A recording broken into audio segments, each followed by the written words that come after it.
আরে বাপরে, এতগুলো টাকা! আমি সব টাকা নিব। আরে এখানে তো অনেক টাকা পড়ে আছে, এই সবগুলো টাকা নিয়ে আমি বড়লোক হয়ে যাব। আমি তো টাকার রাজ্যে চলে এসেছি। আরে সবগুলো টাকা আমার। আব্বে ঘুম থেকে ওঠ। আব্বে ওই শালা, আমি কোটিপতি হওয়ার স্বপ্ন দেখতেছিলাম, কিন্তু তুই আমাকে ঘুম থেকে জাগিয়ে তুলে আমার স্বপ্নটাকে মাটি করে দিলি। আরে ভাই, তুই টাকার স্বপ্ন দেখছিস? তাহলে কোনো টেনশন করিস না, তোর স্বপ্নটা যেন উপরওয়ালা পূরণ করে দেয়। আচ্ছা দাঁড়া, আমি আমার পকেটে টাকা রাখছিলাম। আব্বে শালা, এই দেখ, আমি পকেটের মধ্যে টাকা থুইছিলাম, এই দেখ সেটা পেয়ে গেলাম। আরে ভাই সত্যি তো, চল আমরা আবার স্বপ্ন দেখি, এবার দুইজন মিলে অনেক টাকা নিয়ে আসবো।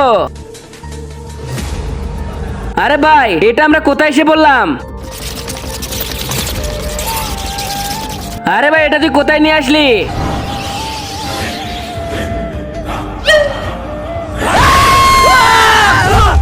আরে এবারের মতো বেঁচে গেছি। আরে ভাই তাড়াতাড়ি চল, আমাদেরকে টাকার স্বপ্ন দেখতে হবে। আরে হ্যাঁ ভাই চল, এর আগের বার তো যেতে পারলাম না, এবার ঘুমাইলে টাকার স্বপ্নটা দেখতে পারবো।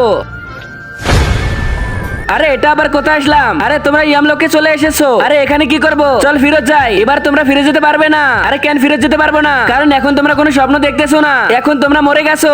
আরে কিন্তু আমরা কিভাবে মরলাম? তাহলে দেখো।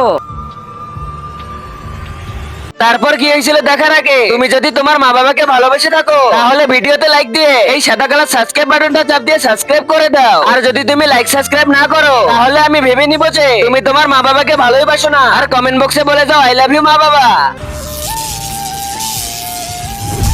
এই ফ্যানটা সিঁড়ি পরে তোমরা দুইজন মরে গেছো। আরে আমরা আমাদেরকে ছেড়ে দেন, চিত্রকূপ ওদেরকে নিয়ে যাও।